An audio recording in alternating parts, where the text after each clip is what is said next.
사무엘상 강의 67번째 시간 언약을 지키라 라는 제목으로 말씀 나누겠습니다. 다윗은 사울을 피해 라마로 갔습니다. 거기에서 사무엘 선지자를 만났습니다. 그런데 사울은 그곳에까지 군사들을 보내어서 다윗을 잡으려고 하였습니다. 같은 시도가 3번이나 이루어졌었죠. 지난 설교를 통해서 확인한 것처럼 3번 모두 실패하였습니다. 실패 이유는 여러 가지로 표현할 수 있겠지만 하나님의 역사, 그렇게도 표현할 수 있겠습니다. 하나님께서 군사들을 무아지경에 빠뜨리신 거예요. 성령께서 그들을 무력화하신 거예요. 이에 사울은 직접 다윗을 잡으려고 합니다. 역시 이 또한 하나님께서 더욱더 강력하게 역사하셔서 실패로 돌아갑니다. 사울은 아무것도 할 수 없었어요. 완전 무력화되었어요. 하나님을 사랑하시는 자들을 그렇게 지키시는 분이다. 어제 은혜를 나누었습니다. 하지만 다윗은 그 곤란함이 점점 커지고 있어요. 누적된 피로감이 벌써 생겼을 것 같아요. 드넓은 세상에 갈 곳이 없습니다. 그때 최후의 보루 같은 한 사람이 떠올랐던 것 같아요. 바로 의형제라고 할 수 있는 요나단 왕자였습니다. 1절 말씀 보세요. 다윗이 라마 나윳에서 도망하여 요나단에게 이르되 내가 무엇을 하였으며 내 죄악이 무엇이며 내 아버지 앞에서 내 죄가 무엇이기에 그가 내 생명을 찾느냐. 나와 너, 내 이게 참 어려워요. 내 이게 어려워요. 여러분들 문맥을 잘 파악하셨으면 좋겠어요. 다윗은 요나단을 찾아간 것입니다. 라마에서 다시 기브아로 갔어요. 사울의 궁정이 있었던 기브아로 돌아왔습니다. 등잔빛이 어둡다, 이런 점을 노린 것일까요? 그것보다는 앞선 언급처럼 영혼의 짝이었던 요나단을 만나기 위한 것이었다, 그렇게 말씀드릴 수 있겠어요.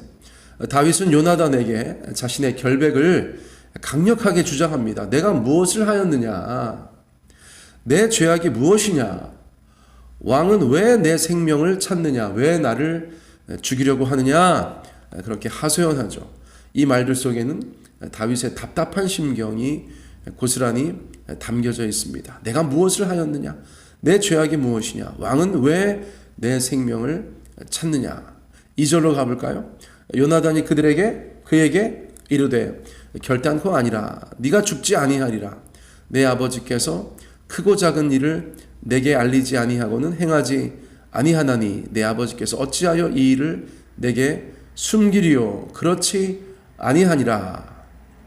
요나단은 다윗이 갑자기 찾아와서 하소연하면서 네 아버지가 나를 죽이려고 한다, 그렇게 이야기하니까 아니라고 하는 것이에요.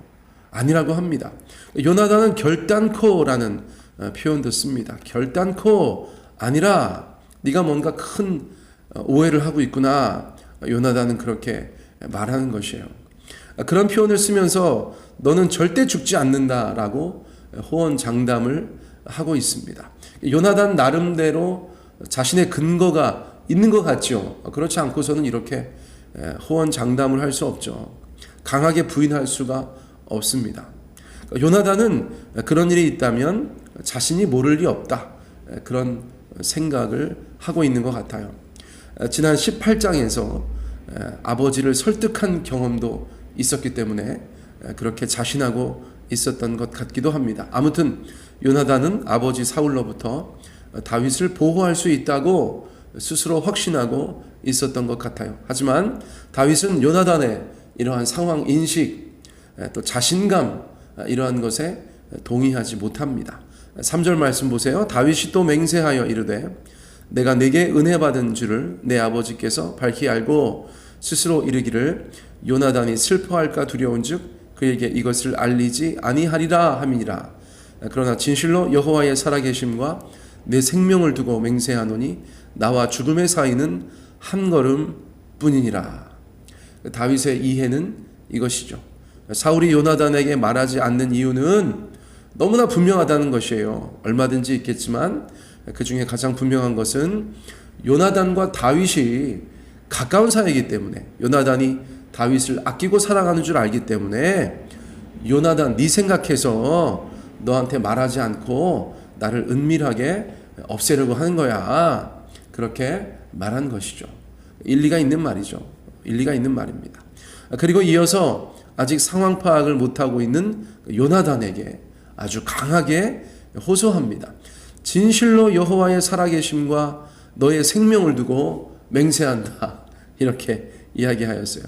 진실로, 이것도 강조하는 것이고, 여호와의 살아계심, 또 요나단의 생명, 이런 것들을 두고 맹세한다는 것이 얼마나 강한 표현입니까? 그렇게 하고 나서 이야기한 것이 무엇입니까?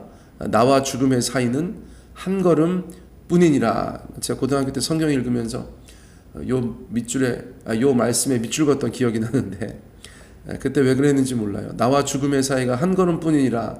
이 표현이 굉장히 멋지게 들렸던 것 같아요. 그런데 멋진 말이라기보다는 굉장히 절박한 말이죠. 절박한 말입니다. 나와 죽음의 사이는 한 걸음뿐이다. 어떤 의미입니까? 그렇죠. 죽기 직전이다. 나 한 걸음만 더 나가면 죽는다. 너무 가깝다. 나와 죽음은 너무 가까워. 한 걸음뿐이다. 군대에서 행군할 때 보통 한 걸음에 70cm, 80cm 그렇게 말하는데, 죽음하고 나하고 그 정도 사이에 있다는 것입니다. 나 정말 죽기 직전이다. 너 딴소리 하지 말고 나 정말 죽기 일보 직전이야.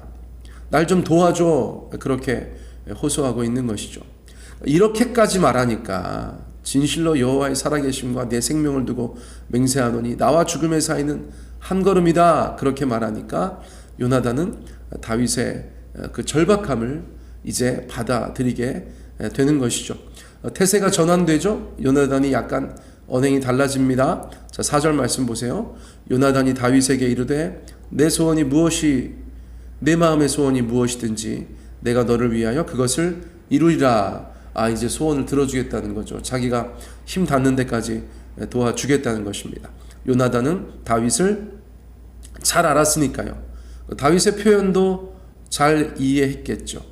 더 이상의 호언장담, 요나단의 호언장담은 의미가 없다는 것을 알게 되었습니다. 그러므로 소원을 말해봐.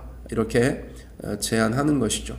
다윗은 이미 생각한 것이 있었는지 곧바로 말을 이어갑니다. 5절 6절 다윗이 요나단에게 이르되 내일은 초하루인즉 내가 마땅히 왕을 모시고 앉아 식사를 하여야 할 것이나 나를 보내어 셋째 날 저녁까지 들에 숨게 하고 내 아버지께서 만일 나에 대하여 자세히 묻거든 그때 너는 말하기를 다윗이 자기 성읍 베들레헴으로 급히 가기를 내게 허락하라 간청하였사오니 이는 온 가족을 위하여 거기서 매년 제를 드릴 때가 되미니이다 하라.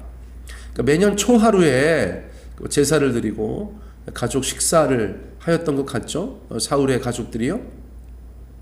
다윗은 신하이지만 동시에 사위였기 때문에 그러므로 그 자리에 마땅히 있어야 했습니다. 월 모임, 한 달에 한 번 모이는 그런 중요한 가족 모임이라고 생각해 보세요. 하지만 당연히 없을 것이죠. 지금 막 쫓겨다니고 있는데 사울도 잘 아는 사실입니다만 행사에 빠진 다윗에 대해서 사울이 요나단에게 물으면 베들레헴에 급히 갔다고 좀 해달라 그렇게 요구하는 것이죠. 여기서 중요한 것은 베들레헴에 가고 안 가고가 중요한 것이 아니고 사울이 지금 현재 다윗에 대해서 어떤 감정인가, 쉽게 말씀드려서 우호적인가 적대적인가 그것을 조금 확인해 달라는 것입니다. 그러니까 7절 그의 말이 좋다 하면 네 종이 평안하려니와 그가 만일 노하면 나를 해하려고 결심한 줄을 알지니. 그렇죠.